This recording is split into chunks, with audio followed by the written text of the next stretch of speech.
నమస్తే, welcome to cube TV network. నేను శ్రావణి. హైదరాబాద్ వ్యాప్తంగా కూడా ప్రతి చెరువు, కుంట, నాలాకి సంబంధించిన ఒక కన్ఫ్యూజన్ కొనసాగుతోంది. హైడ్రా బుల్డోజర్లు ఎటువైపు దూసుకురాబోతున్నాయి, ఏ స్ట్రక్చర్ ని నేల కూల్చబోతున్నాయి అని చెప్పి నిన్న సున్నం చెరువు చుట్టుపక్కల ఉన్న అన్ని కట్టడాలను కూడా కూల్చేసిన పరిస్థితి. అక్కడున్న సాధారణ ప్రజలు కూడా చాలా ఇబ్బందులు పడ్డారు. అయితే అవగాహన లేకుండానే కొన్నామని అక్కడి నుంచి వస్తున్న రెస్పాన్స్ చూసి కొనుక్కోవాల్సిన అవసరం ఉంటుంది. కడుతూ ఉన్నవి ఇంకా కట్టకుండా ఆపడానికే మా ప్రయత్నం అని హైదరాబాద్ దాన్ని క్లెయిమ్ చేసుకుంటుంది. అసలు బఫర్ జోన్ అంటే ఏంటి, FTL అంటే ఏంటి, వాటి చుట్టుపక్కల ఎంత డిస్టెన్స్ లో ఒక కన్స్ట్రక్షన్ జరగాలి, అది కాకుండా ఇప్పటి వరకు జరిగినవి కూలుస్తున్నారు. ఓకే, వాటికి ఆల్టర్నేటివ్ ఏంటి? ఒకవేళ మీరు ఆల్రెడీ ఒక అపార్ట్మెంట్ లో ఫ్లాట్ బుక్ చేసుకున్నా, ఒక కన్స్ట్రక్షన్ చేయాలి అనుకున్నా కూడా ఈ FTL బఫర్ జోన్స్ లేదంటే ఈ ఎంక్రోచ్మెంట్స్ కి సంబంధించిన కనీస అవగాహన ఖచ్చితంగా ఉండాలి. అయితే ముందస్తుగా అధికారులు దానికి సంబంధించి ఒక FTL ఏంటి, ఒక బఫర్ జోన్ ఏంటి, మీరు ఎక్కడ కొనుక్కుంటున్నారు, మీరు ఎక్కడ కన్స్ట్రక్షన్ చేయాలనుకుంటున్నారు అనే ఒక ఇన్ఫర్మేషన్ వాళ్ళకి ఇచ్చుంటే బాగుండేదేమో అని చాలా మంది నుంచి వస్తున్న అభిప్రాయం. కానీ అవి ఆల్రెడీ రూల్స్ ప్రకారం ఉన్నవే, వాటిని గుర్తు చేయాల్సిన అవసరం లేదు, అవి చూసుకొని కొనుక్కోవాల్సిన మినిమం సెన్స్ ప్రజలది అని చెప్పి చాలా మంది ఆఫీసర్లు మాట్లాడుతున్నారు. ఒకసారి ప్రజలకి విపరీతమైన అవగాహన ఈ విషయంలో అవసరం. మీడియాగా అందరి బాధ్యత కూడా ప్రజలకు ఈ విషయాల్లో క్లారిటీ ఇవ్వాల్సిన అవసరం. అసలు FTL ఏంటి, బఫర్ జోన్ ఏంటి, నాలాల మీద ఎంత దూరంలో ఎలాంటి కన్స్ట్రక్షన్ చేయాలి, ఎలాంటి కన్స్ట్రక్షన్స్ చేయకూడదు, ఇలాంటి విషయాలు మాట్లాడదాం. ప్రస్తుతం నాతో పాటు స్టూడియోలో ఉన్నారు నంది రామేశ్వర్ గారు. మనందరికీ తెలుసు, real estate expert and realty oxygen chairperson. So ఒకసారి ఆయన మాటల్లో అడిగి తెలుసుకుందాం. వీటికి సంబంధించి కొన్ని క్లారిటీస్ మీకు వివరించే విషయాన్ని ఆయన ద్వారా అడిగి తెలుసుకుందాం. సార్ నమస్తే. మనం చూస్తున్నాం, దాదాపు ఆల్మోస్ట్ 1 month అయినట్టుంది. హైడ్రా హడల్ అనేది మామూలుగా లేదు, అందరినీ కూడా భయపెడుతోంది హైదరాబాద్ లో. నిన్న సున్నం చెరువు, అయ్యప్ప సొసైటీ చుట్టుపక్కల ఉన్న కొన్ని కట్టడాలను కూడా కూల్చేశారు. And lot of lakes like Gandipet లేదంటే హిమాయత్ సాగర్ ఇటు సైడ్ ఉన్నవి కూడా మేము ఖచ్చితంగా కూలగొడతామని చెప్తూ ఉన్నారు, నోటీసులు ఇస్తున్నారు. జయబేరి కూడా అందులో ఒక పెద్ద పేరు మోసిన సంస్థ జయబేరి కూడా నోటీసులు ఇవ్వడం అనేది. సో ఇవి తెలుసుకొని కట్టాలి అని ఆఫీసర్లు అంటున్నారు. అవగాహన ఉంటే మేము తీసుకునే వాళ్ళం కాదు కదా అని కామన్ పీపుల్ నుంచి వస్తున్న ఒక ఆన్సర్. అసలు ఈ FTL ఏంటి, ఈ బఫర్ జోన్ ఏంటి, అసలు కన్స్ట్రక్షన్స్ అక్కడ చేయకూడదు కానీ చేసేసారు, బట్ అవి కూలుస్తూ ఉన్నారు. ఆల్టర్నేటివ్ ఏంటి అంటే దానికి ఆన్సర్ లేని పరిస్థితి. ఒకసారి ఎక్స్ప్లెయిన్ చేయండి. అసలు ఈ అఫీషియల్ వెబ్సైట్ పోర్టల్ కి సంబంధించి మీ ద్వారా ప్రజలకి చూపించే ప్రయత్నం. చాలా మంచి టాపిక్ అనుకున్నారు శ్రావణి గారు. దీనికి ఆన్సర్ కావాలంటే మీరు రేవంత్ రెడ్డి గారితో మాట్లాడి నాకు క్యాబినెట్ లో పొజిషన్ ఇప్పించండి, కనుక్కొని చెప్తాను. ఓకే, జోక్స్ అపార్ట్, ఇది చాలా ఇనిషియేటివ్, అంటే good initiative taken by any state leader. ఇంతవరకు ఏ లీడరు ధైర్యం చేయలేదు, లేకపోతే తీసుకోలేదు, ఐడియా రాలేదు, తెలియదు. ఎందుకంటే మీకు దానికి వెబ్సైట్కి వెళ్లే ముందు బ్రీఫ్ హిస్టరీ చెప్తాను అసలు ఏంటి అని మీరు అడిగిందని. అసలు మనకి ఒక 30, 40, 50 years బ్యాక్ 1700+ చెరువులు ఉండేవి. ఈ రోజు రికార్డ్ లో 750 చెరువులు ఉన్నాయి. అంటే ఈ 1000 చెరువులు దాదాపు ఏమైనట్టు, అన్ని అక్రమంగా రాత్రి మట్టి 100 లారీలు మట్టి తెచ్చి నంపేసి కట్టేశారు. సో ఇందులో భాగస్తులు ఎవరంటే తప్పు ఒకరిది కాదని, శిక్ష పడేది మాత్రం మొన్న కూడా టైటిల్ చూసాను, శిక్ష ఎవరికి తప్పు ఎవరిదని. సో ఇక్కడ తప్పు ఎవరిదన్నా శిక్ష మాత్రం కామన్ మ్యాన్ పడుతుంది, which is not correct. So ఈ 1000 చెరువులు, లేక్స్ అవ్వచ్చు, పార్క్స్ అవ్వచ్చు, రోడ్స్ అవ్వచ్చు, ఇవన్నీ కూడా అక్రమంగా కట్టారు. Most of them developers. ఇప్పుడు డెవలపర్ ఒక పబ్లిక్ ఏమంటారంటే, నేను HMD పర్మిషన్ ఉంది, రేరా పర్మిషన్ ఉంది, ఇంక నేనేం చూసుకోవాలి, బ్యాంక్ లోన్ ఇచ్చింది, ముగ్గురు ఇచ్చారు, ముగ్గురు ఇచ్చిన తర్వాత మా తప్పే ఉంది, మాకు ఎట్లా. అయితే దీని హిస్టరీ ఏంటంటే 2012 వరకు ఈ సబ్జెక్ట్ ఎప్పుడు గట్ట ఉంది, చెరువులు ఇప్పుడు కాదు, ప్రతి ఊరికి ఒక చెరువు ఉండాలని కాన్సెప్ట్ ఏదో ఉంది చిన్న విలేజ్ కి. సో ఇది 2012లో ముందు, 2012 కంటే ముందు, 2012 ముందు దానికి ఎక్కడ కూడా నోటిఫికేషన్స్ లేవు. 2012లో నోటిఫికేషన్ ఇచ్చారు. ఏమి ఇచ్చారంటే, ఈ జోన్ FTL, ఈ జోన్ బఫర్, ఇది 111 జీవో, ఇది కన్జర్వేషన్, బయో కన్జర్వేషన్ ఇచ్చారు. సో ఇప్పుడు నాగార్జున గారు మనం చూసుకుంటే రాష్ట్రీయ మాట్లాడు ఎన్ కన్వెన్షన్ అండ్ 2014 లో కట్టారు. దాని దాదాపు 3,500 కోట్ల ఇన్కమ్ వచ్చింది లాస్ట్ ఇయర్ క్యాలిక్యులేట్ చేశారు రఫ్ గా, 10,000 మంది కెపాసిటీ అని.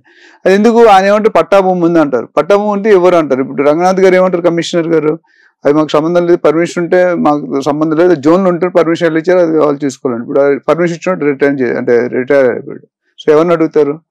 ఓవరాల్ ఇప్పుడు ఏమవుతుందంటే ఏదేమైనా చేతులు గాలి కాకులు పట్టుకున్నట్టు అయిపోయింది. బయ్యర్ 1 కోటి 2 కోట్లు 3 కోట్లు ఇచ్చి కొనుక్కున్నారు, కొట్టేశారు. సో దీని మెయిన్ ఇంపార్టెంట్ ఏంటి, ఎలా కనుక్కోవాలి. ఇప్పుడు కొత్తగా మీరు డబ్బులు ఇన్వెస్ట్ చేస్తున్నారు, 2 కోట్లు 3 కోట్లు ఇన్వెస్ట్ చేస్తారు, చేసేసి నేను కొనే ప్రాపర్టీకి అప్లై అవుతుందా లేదా. ఎందుకు ఈ ప్రశ్న అడగాల్సి వస్తుంది అంటే, ఒక నిజాంపేట అవ్వచ్చు, ప్రగతి నగర్ అవ్వచ్చు, మణికొండ అవ్వచ్చు, మన గ్రేటర్ హైదరాబాద్ చుట్టూ ఉన్న అనేక మున్సిపాలిటీల్లో కొన్ని వందల కొద్ది టవర్లు వెలుస్తూ ఉన్నాయి. అవన్నీ కూడా పొజిషన్ పీరియడ్ ఎప్పుడు హ్యాండ్ ఓవర్ పీరియడ్ అంటే 2026, 27, 28 కి మేము మీకు అందిస్తాము, మీరు అడ్వాన్స్లు కానీ లాట్ ఆఫ్ అడ్వాన్స్ బుకింగ్స్ అయిపోయాయి. వాటికి అనేక ఆఫర్లు పెట్టి మరి వాళ్ళు ఇప్పుడు తీసుకుంటున్న పరిస్థితి. డబ్బులు కట్టిన తర్వాత అనేక మందికి డౌట్, మేము 32వ ఫ్లోర్ లో కావాలనుకొని కట్టుకున్నాము, కానీ అది నిజంగానే మా చేతికి వస్తుందా, ఈ హైడ్రా అనేది వచ్చి అక్కడ ఆ టవర్ లో నామ్స్ ప్రకారం ఈ చిన్నది విరుద్ధంగా వెళ్ళినా అది కూల్ చేసే పరిస్థితి ఉంది. కానీ చాలా మంది రిటర్న్ తీసుకుంటున్నారు అని చెప్పి అనేక వార్తలు మనం చూస్తూ ఉన్నాం.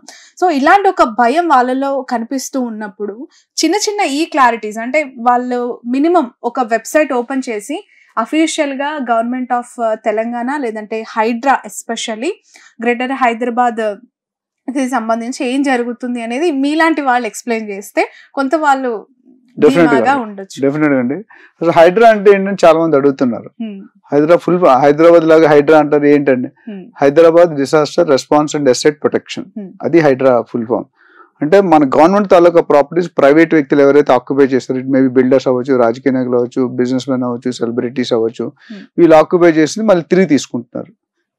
మహేష్ బాబు గారు సినిమా ఉంది, ఈ ఊరికి ఎంత తీసుకున్నా తిరిగి ఇచ్చాయని డైలాగ్ ఉంది, అట్లా మీరు తీసుకున్న మళ్ళీ వెనక్కి ఇచ్చేసేయండి అని చెప్తున్నారు. మహేష్ బాబు లేదు, జస్ట్ జనాలకి అర్థం కట్టుగా డైలాగ్ చెప్తాను. ఎందుకంటే మీరు అక్రమంగా ఆక్రమించేదాన్ని, అడ్డంగా కట్టేశారు గోల్డ్, వరదలు ఎందుకు ఫ్లో అవుతుంటే ఫ్లో ఆపేశారు. సో కమింగ్ టు వెబ్సైట్, ఎలా కనుక్కోలేదు. నార్మల్ సామాన్య ప్రజలు ఉన్నారు, 1 కోటి రూపాయలు పెడుతున్నాడు ఫ్లాట్ కొనుక్కుంటారు.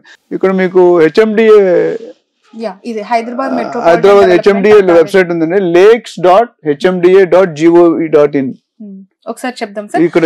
lakes.hmda.gov.in అనే వెబ్సైట్ కి మనం అఫీషియల్ గా వెళ్ళొచ్చు. ఇది HMDA అఫీషియల్ పోర్టల్ పేజ్.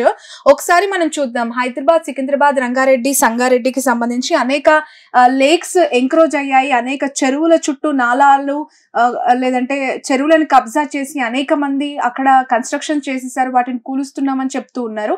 అయితే ఆ లేక్స్, చెరువులు, నాలాలకి సంబంధించి అఫీషియల్ వెబ్సైట్ లో మనకి ఏం పొందుపరిచారు అధికారులు, ఎలాంటి ఇన్ఫర్మేషన్ అక్కడ మనకు కనిపిస్తుంది, ఎలాంటి డేటా అక్కడ మనకి అవైలబుల్ ఉంది, మీరు ఇల్లు కొనుక్కోవాలనుకున్నా లేదంటే కమర్షియల్ కాంప్లెక్స్ కొనుక్కోవాలన్నా అది సేఫేనా, ఫ్యూచర్ లో సివిల్ ఇష్యూస్ లేదంటే ఇలాంటి గవర్నమెంట్ కి సంబంధించిన లిటిగేషన్ ఏమీ లేకుండా క్లీన్ ప్రాపర్టీయా కాదా, ఇలాంటి మినిమం రిక్వైర్మెంట్స్ అయితే మనం చూసుకోవాల్సి ఉంటుంది. అక్కడ వెంటిలేషన్ ఉందా, కరెంట్ ఉందా, వాటర్ వస్తుందా, మంజరా పైప్ లైన్ ఉందా, గ్రీనరీ, ఇవి కాదు చూడాల్సింది. కొనుక్కున్న ల్యాండ్ ఎంత సేఫ్.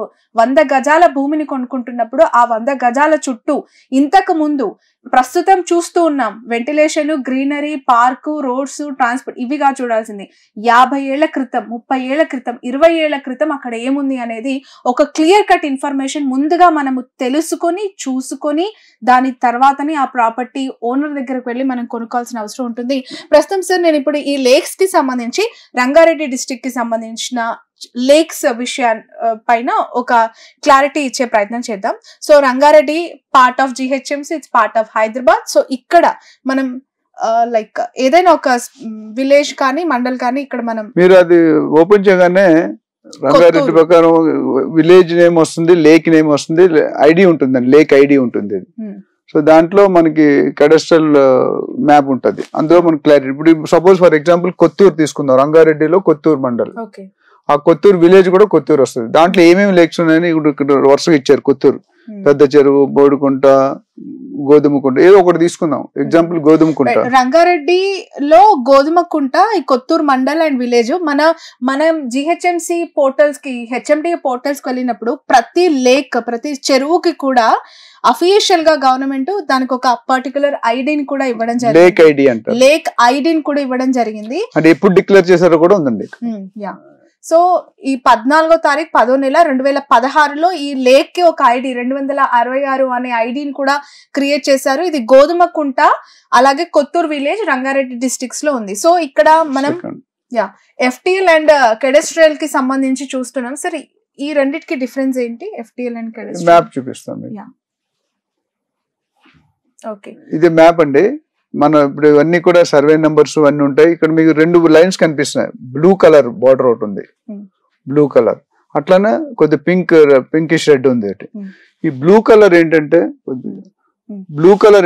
ఎఫ్టిఎల్ అండి, full tank level. Full tank level అంటే ఎప్పుడైతే ఒక చెరువు ఉంది అనుకోండి, చెరువుకి నిండిపోయాక కొద్ది బయటకు వచ్చేస్తుంది, కొంతవరకు వాటర్ ఓవర్ఫ్లో అయ్యి ఒక పర్టికులర్ దూరం వరకు వెళ్తుంది. మా వర్షాల్లో నిండిపోతుంది, ఎండాకాలంలో ఎండిపోతుంది. సో ఆ మార్క్ అనేది కనిపిస్తుంది. ఆ మార్క్ ఎంతవరకు ఉందో దాన్ని ఎఫ్టిఎల్ అంటారు. ఫుల్ ట్యాంక్ ఫుల్ అయిపోయింది, ఇంతవరకు వచ్చిందని. అది ఈ జోన్ మాట, బ్లూ కలర్ ఎఫ్టిఎల్ జోన్ అంటారు. దాని తర్వాత ఈ పింక్ ఏదైతే ఉందో బఫర్ జోన్. ఈ పింక్ ఓకే, మనకి ఇక్కడ కనిపిస్తుంది బ్లూ లైన్ పక్కనే దాదాపు, అంటే మనకి గ్రాఫ్ చూస్తున్నాం కాబట్టి చాలా దగ్గరగా ఉందని అనిపిస్తుంది. యాక్చువల్ పొజిషన్ కి వెళ్తే దాదాపు కొన్ని వందల మీటర్ల వరకు డిస్టెన్స్ కనిపిస్తూ ఉంటుంది. మన అందరికీ తెలుసు, ఏదైనా నదికి వెళ్ళినప్పుడు ఆ పరివాహక ప్రాంతం అంతా కూడా వాటర్ పోయిన తర్వాత ఇసుకతో కనిపిస్తూ ఉంటుంది. ఇసుక పూర్తిగా నీళ్లు లేనప్పుడు అదంతా ఇసుక తేలి ఉంటుంది. అలాంటిది ఇక్కడ మనకి బఫర్ జోన్ గా దాన్ని పేర్కొనొచ్చు. ఈ బ్లూ లైన్ అంతా కూడా ఫుల్ ట్యాంక్ లెవెల్, అంటే వాటర్ వచ్చినప్పుడు ఫుల్ ఆఫ్ వాటర్, అంటే ఇప్పుడు వర్షాకాలం వర్షాలు ఎక్కువగా పడుతూ ఉంటాయి, చెరువు అంతా ఫుల్ అయిపోయిన తర్వాత మనకి ఈ బ్లూ లైన్ లెవెల్ ఏదైతే ఉందో దాన్ని ఎఫ్టిఎల్ గా పిలుస్తారు అని చెప్పి సార్ చెప్తున్నారు. బఫర్ జోన్ అంటే ఏంటంటే చెరువు అంటే లెంగ్త్ బట్టి విడ్త్ బట్టి ఉంటుంది. సపోజ్ 10 ఎకరాల కంట ఆ చెరువు తక్కువ ఉంటే 9 మీటర్ల దూరం బఫర్ జోన్ ఉంటుంది. 10 ఎకరాలు చెరువు సైజ్ మాట్లాడుతున్నాం. 10 ఎకరాల లోపు ఉంటే దాని మొత్తం స్ప్రెడ్ 9 మీటర్లు బఫర్ జోన్ ఉంటుంది, 9 మీటర్స్. అదే 25 ఎకరాలు పైన ఉంటే దాన్ని 30 మీటర్స్. దానికి ఆ డిస్టెన్స్ లో ఎటువంటి కట్టడాలు కన్స్ట్రక్షన్ ఖాళీ ఫార్మింగ్ కానీ మొక్కలు వేసుకోవడం తప్ప greenery you cannot construct. Even ఏం చేయకూడదు. అంటే నీళ్లు కాలుష్యం ఎందుకు పెట్టారు బార్డర్ అంటే నీళ్లు వెళ్ళిపోయి, సపోజ్ మీరు అపార్ట్మెంట్ కట్టారు high raise, first soil condition week ఉంటుంది, అక్కడ సాయిల్ తడిసిపోయి ఉంటుంది కదా. రెండోది ఆ అపార్ట్మెంట్ లో క్రియేట్ అవుతున్న డ్రైనేజ్ కానీ గార్బేజ్ కానీ ఇవన్నీ ఎక్కడికి వెళ్తాయి? తాగే నీళ్ళే కదా. ఇప్పుడు హిమాయత్ సాగర్ కానీ ఉస్మాన్ సాగర్ అని గంటిపడి ఇవన్నీ ఏమంటున్నాం, తాగడానికి వాడే నీళ్లు. మరి కలుషితం అయిపోతే అందుకని బఫర్ జోన్ లో కట్టకూడదు అనేది గవర్నమెంట్ నియమించారు. సో ఆ బిల్డర్ కానీ ఎవరైనా తీసుకున్నాడు, ఎస్పెషల్లీ బయ్యర్ కావాలంటే ఇప్పుడు ఎవరిని అడగక్కర్లేదు. ఇక్కడ సర్వే నెంబర్ తో సహా ఏది అప్లికబుల్ ఏది నాట్ అప్లికబుల్, ఎక్కడ కట్టొచ్చు ఎక్కడ కట్టకూడదు అనేది క్లియర్ గా అన్ని ఇస్తున్నారు మీకు సర్వే నెంబర్స్. ఈ నెంబర్స్ అని మీరు చూసుకొని అయితే మీరు లేక్ ఐడి పెట్టుకుని చూసుకోవచ్చు, లేదా విలేజ్ మండల్ పెట్టి చూసుకోవచ్చు, డిస్ట్రిక్ట్ విలేజ్ మండల్. సో ఇప్పుడు తిమ్మాపూర్ విలేజ్ కి సంబంధించి మనము అంటే కొత్తూరు మండల్ కి వెళ్తే మనకి ఇది గ్రాఫ్ లో ఓపెన్ అయింది. ఇవన్నీ మనకు కనిపిస్తున్నాయి. అంటే 266 అనేది ఆ లేక్ కి గవర్నమెంట్ ఇచ్చిన ఐడి, బట్ ఇవన్నీ సర్వే నెంబర్స్. ఓకే, సో దీన్నే ఇంకో విధంగా కూడా చూసుకోవచ్చు. ఇది మనం హెచ్ఎండికి ధరణిలో చూసుకోవచ్చు. ధరణి ఓకే.